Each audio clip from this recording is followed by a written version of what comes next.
কাল Asia cup অভিযান শুরু হচ্ছে বাংলাদেশের। প্রতিপক্ষ দুর্বল হংকং। টাইগারদের নিয়ে কটাক্ষ রবিচন্দ্রন অশ্বিনের। এশিয়া কাপে ভারতের প্রতিদ্বন্দ্বী হিসেবে বাংলাদেশকে আমলেই নিচ্ছেন না রবিচন্দ্রন অশ্বিন। তার দাবি, ভারতের সঙ্গে অন্য দলগুলোর শক্তির অসম পার্থক্যের কারণে দিনকে দিন জৌলুস হারাচ্ছে মহাদেশীয় এই টুর্নামেন্ট।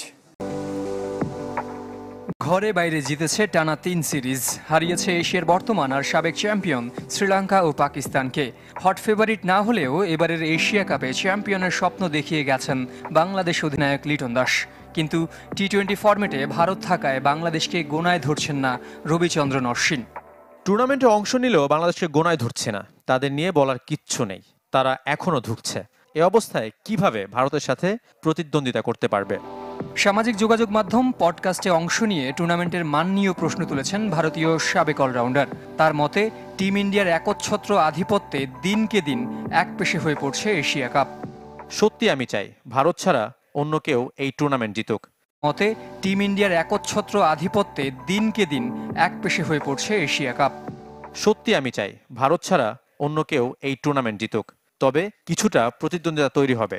প্রয়োজনে আফ্রো এশিয়া মডেলে দক্ষিণ আফ্রিকাকে নেওয়া যেতে পারে, এমনকি ভারত বি টিমকে খেলাতে পারে। পরিসংখ্যানও অশ্বিনের পক্ষে। শেষ 4 এশিয়া কাপে 3 বার শিরোপা জিতেছে ভারত। টুর্নামেন্টের সর্বোচ্চ 8 বারের চ্যাম্পিয়নও টিম ইন্ডিয়া। শুরু বাংলাদেশের এশিয়া কাপ মিশন। প্রতিপক্ষ হংকং। মহাদেশীয় টুর্নামেন্টে যাদের বিপক্ষে প্রথম জয় পেয়েছিল টিম টাইগার্স। আবুধাবির শেখ জায়েদ স্টেডিয়ামে ম্যাচটি শুরু হবে রাত 8:30টায়, যে মাঠে এর আগে কখনো টি-20 ফরম্যাটে জয় পায়নি বাংলাদেশ। বছর 7 মাস পর জায়েদ স্টেডিয়ামে নামতে যাচ্ছে বাংলাদেশ দল। শেষবার তিক্ত অভিজ্ঞতা হয়েছিল 2021 টি-20 বিশ্বকাপ। দক্ষিণ আফ্রিকার বিপক্ষে মাত্র 84 রানে অল আউট হয়েছিল ছেলেদের ক্রিকেটে, যা এ ভেন্যুর সর্বনিম্ন স্কোর। আবুধাবিতে টি-20 ফরম্যাটে টাইগারদের হারের রেকর্ড শতভাগ, তবে সুখস্মৃতিও খুঁজে নিতে পারেন ক্রিকেটাররা, সেটা ওয়ানডে ফরম্যাটে। 2018 সালে এ মাঠে আফগানিস্তান ও পাকিস্তানকে হারিয়ে এশিয়া কাপের ফাইনালে উঠেছিল টিম বাংলাদেশ। আলোচনা কেমন উইকেট পাবে লিটন দাসের দল। এশিয়া কাপের প্রথম ম্যাচে এখানে আফগানিস্তান করেছিল 188 রান, এবং তাদের ব্যাটারদের পাশাপাশি আমরা বোলারদেরও দেখেছি যে এখানকার যে উইকেট, সেখান থেকে কি করে সুবিধা আদায় করে নিতে হয়। জায়েদ স্টেডিয়ামের উইকেট ব্যালেন্সড, যেখানে টস ভাগ্য খুব একটা গুরুত্বপূর্ণ নয়, তবে ডিউ ফ্যাক্টর বিবেচনায় পরে ব্যাট করতে পছন্দ করে দলগুলো। নতুন বলের চ্যালেঞ্জ উঠতে গেলে বেড়ে যায় স্কোর বড় করার সম্ভাবনা, কেননা পাওয়ার প্লেতে সুইং আর সিম মুভমেন্ট দিয়ে ব্যাটারদের পরাস্ত করতে চায় বোলাররা। আগে ব্যাট করলে 170 থেকে 80 রান প্রতিপক্ষের জন্য চ্যালেঞ্জিং। এ ভেন্যুতে 200 বা তার বেশি রান হয়েছে মাত্র 2 বার। বাংলাদেশের জন্য এশিয়া কাপ যেন এক ট্র্যাজেডির নাম। 3 বার ফাইনাল খেলে একবারও শিরোপা ছোঁয়া হয়নি এই টাইগারদের। প্রথমটি বাদে মহাদেশীয় টুর্নামেন্টের সবগুলো আসরে অবশ্য অংশ নিয়েছে টিম বাংলাদেশ। বাংলাদেশের জন্য এশিয়া কাপ মানে মুশফিকুর রহিমের কান্না, তাকে সামলাতে গিয়ে চোখের জল আটকে রাখতে না পারা সাকিব আল হাসানের ছবি, কিংবা তামিম ইকবালের এক হাতে ব্যাটিং। মহাদেশীয় টুর্নামেন্টটি টাইগারদের জন্য হৃদয় ভাঙার এক উপাখ্যান। এশিয়া কাপের জন্ম 84-তে হলেও মহাদেশীয় টুর্নামেন্টে বাংলাদেশের পথচলা পরের আসর থেকে। 3 দেশের অংশগ্রহণে সেবার 2 ম্যাচের সবগুলোতে হারে লাল সবুজের দল। পরের 5 আসরেও একটি ম্যাচও জিততে পারেনি বাংলাদেশ। এশিয়া কাপে প্রথম জয় আসে 2004 সালে হংকংয়ের বিপক্ষে। 2008-এ এশিয়া কাপে প্রথমবার 300 রানের স্কোর গড়ে টাইগাররা। আরব আমিরাতের বিপক্ষে সে ম্যাচে প্রথম সেঞ্চুরি করেন মোহাম্মদ আশরাফুল। 2012 এশিয়া কাপ আলোচিত এক আসর। বাংলাদেশের বিপক্ষে সেঞ্চুরি করেছিলেন সচিন টেন্ডুলকার। তবুও টাইগারদের কাছে হেরে যায় টিম ইন্ডিয়া। শ্রীলঙ্কাকে ডিএল মেথডে হারিয়ে প্রথমবার ফাইনালে বাংলাদেশ। তবে শিরোপা থেকে হাত ছোঁয়া দূরত্বে ভাঙে টাইগারদের স্বপ্ন। পাকিস্তানের বিপক্ষে শেষ ওভারে 9 রান নিতে পারেননি মাহমুদুল্লাহ আব্দুর রাজ্জাক। 2 রানের হারে মিরপুরের সাথে পুরো দেশ কেঁদেছিল সেদিন। 2016 সালে বদলে যায় এশিয়া কাপের ফরম্যাট। টি-20 আসরে আবারও শিরোপার মঞ্চে বাংলাদেশ। তবে ফাইনালে ভারতের বিপক্ষে কোনো প্রতিদ্বন্দ্বিতা করতে পারেনি টাইগাররা। আরও একবার স্বপ্নভঙ্গ তামিম সাকিবদের। পরের আসরে দাপুটে বাংলাদেশকে চেনে ক্রিকেট বিশ্ব। ভাঙা আঙুল নিয়ে ব্যাট করতে নেমে চমকে দেন তামিম ইকবাল। সেই ম্যাচে শ্রীলঙ্কার বিপক্ষে জয় সুপার ফোরের টিকিট এনে দেয়। এরপর আবুধাবিতে আফগানিস্তান আর পাকিস্তানকে হারিয়ে ফাইনালে ওঠে বাংলাদেশ।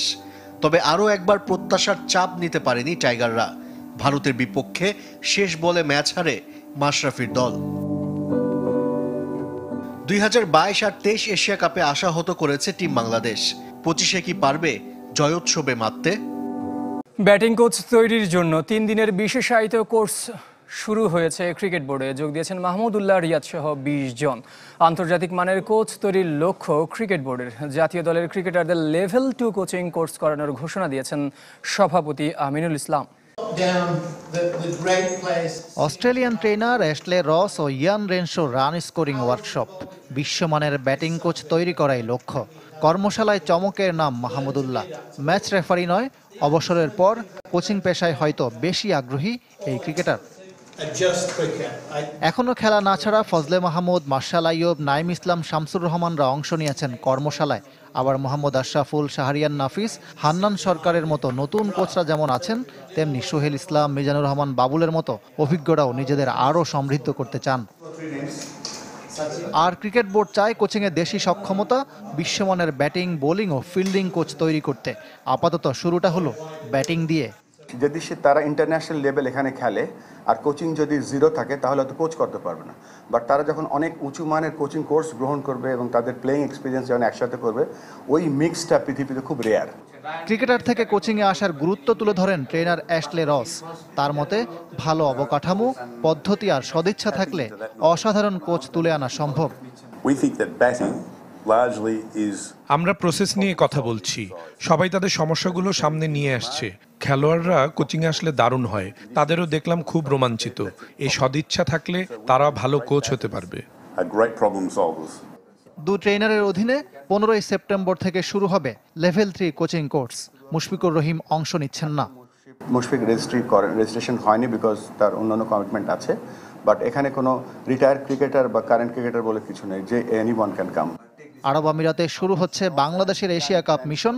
দলটা নিয়ে আত্মবিশ্বাসী বিসিবি সভাপতি। তবে রানিং বিটুইন দ্য উইকেট ও ফিল্ডিংয়ে আরও ভালো করার তাগিদ। এই ফরম্যাটের খেলায় কিন্তু একই রকম ব্যাটিং, একই রকম বোলিং সকলেই করে, কিন্তু রানিং বিটুইন দ্য উইকেটে যদি এক্সট্রা 15টা রান করতে পারি আমরা, বা ব্যাটিংয়ে যদি ফিল্ডিংয়ে যদি আমরা আরও 10টা রান সেভ করে দিতে পারি, এই 25টা রান হবে ডিসাইডিং ফ্যাক্টর।